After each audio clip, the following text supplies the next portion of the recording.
Well, if you want to hear some great stories, military stories, you have to talk to a man who knows a whole lot about it. That's why Reed Kimball is here. And you're here for a whole lot more reasons than that here at the MAPS Air Museum, because it's a collection of what? Collection of history more than anything else. The airplanes here are more than just pieces of metal. Each one has a story to tell. All the displays inside are stories of local men and women. And that's what we're here to preserve, because if we don't preserve them, they're gone. They're going. I'll tell you, there's some wonderful things out here. You walk out here, and I don't know a whole lot about these things, and each little stop we make is a complete story. So there's like a plaque or a story that goes with all of these with different each one of the aircraft. airplanes. Yeah. So this aircraft right here behind us, what's the story on this? This is an SNB-5, or originally in civilian terms, a Beechcraft Model 18. So in the 1930s, this was your Learjet. But the Navy picked them up in World War II to retrain pilots and navigators on basic navigation skills that they never mastered in high school and math class.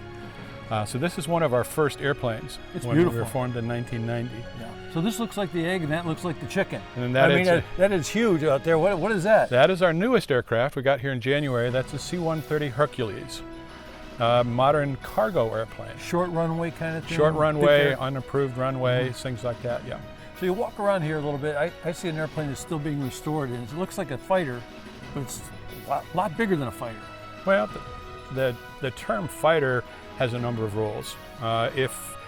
If you get the terminology, the term attack, or A was an attack aircraft, it was a fighter bomber. And we typically didn't get into that until after Vietnam. So the fighter planes, or the Fs, could fulfill both roles during the war. So we have some very small fighters like our F-16 out here, and some very large ones like the F-105. Okay, if someone would come out here and walk around, they could follow the plaques. But if you were to like put it in a little nutshell, how much time and how many people and aircraft are in this collection here? Well, we have 60 aircraft right now, but in 1990 we started out with 1 aircraft and 16 members. And we now have over 1,100 members. And I see also some of the equipment that support aircraft. Yes, because of shows like we're having today, these aircraft all have to be movable. So we have about 5 or 6 tugs, and you'll come in here on a Wednesday afternoon and we'll be moving a bomber outside or an attack aircraft back inside. I tell you a great thing, we're talking to Reed right now, who knows an awful lot about everything going on here, but every gentleman or lady I've met here is a wealth of knowledge, and really somebody you can sit and talk with for hours. Well, most of the people you'll see today are our tour guides, and the one lady working in the gift shop. And the tour guides are trained to do a 2 to 3 hour tour of the facility, and they can go longer if they need to.